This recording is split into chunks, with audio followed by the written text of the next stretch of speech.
सुबह सवेरे बेटी के कमरे को खाली पाकर माँ का दिल वैसे ही धड़क उठा था और ऊपर से पलंग पर रखा हुआ खत कांपते हाथों से उठाया। लिखा था, प्यारी अम्मी, मैं आपको ये बताते हुए बहुत ही नदामत और शर्मिंदगी महसूस कर रही हूँ, मगर क्या करूँ कि मैं दिल के हाथों मजबूर हो गई हूँ। मैं अपने हम जमात दोस्त जुगनू के साथ जा रही हूँ। इसने मुझे हकीकी मोहब्बत से आशना किया है।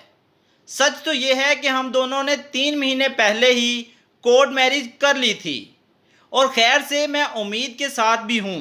जुगनू ने मुझे यकीन दिलाया है कि वो मुझे हमेशा खुश रखेगा, हम दोनों इकट्ठे रहेंगे। जुगनू ने मुझे यकीन दिलाया है कि चर्च कोई ख़ास नुकसान नहीं पहुंचाती और ना ही कोई पक्की आदत बन जाती है। फ़िलहाल तो हम लुत्फ़ और सरूर के लिए पीते हैं और अगर दिल किया तो बआसानी तर्क भी कर देंगे।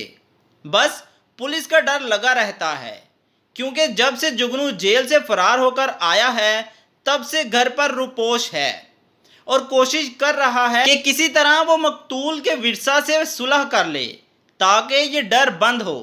प्यारी अम्मी, बस चंद सालों में हालात ठीक हो जाएंगे तो मैं आपसे आपके नवासियों को मिलवाने के लिए लाऊंगी। मुझे आपकी याद हरदम आती रहेगी। अम्मी जान, मैं आपसे मजाक कर रही थी, मैं घर की छत पर हूँ। मैं बस आपको ये बताना चाहती थी कि हमारी ज़िंदगी में इस तरह के बुरे हालातों वाक़यात भी पेश आ सकते हैं। बस इम्तिहानों का रिज़ल्ट ही सबसे बुरा और सबसे बड़ा सान्या नहीं हुआ करता। अम्मी जान, रिज़ल्ट आ गया है और मैं मुकम्मल तौर पर फ़ेल हो गई हूँ।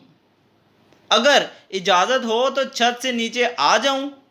माँ ने अल्हम्दुलिल्लाह पढ़ते हुए ख़त बंद किया और बाहर निकलकर छत की तरफ देखते हुए कहा, उतर आ कमीनी, अल्लाह करे तू सारी उम्र कभी भी किसी इम्तिहान में पास ना हो।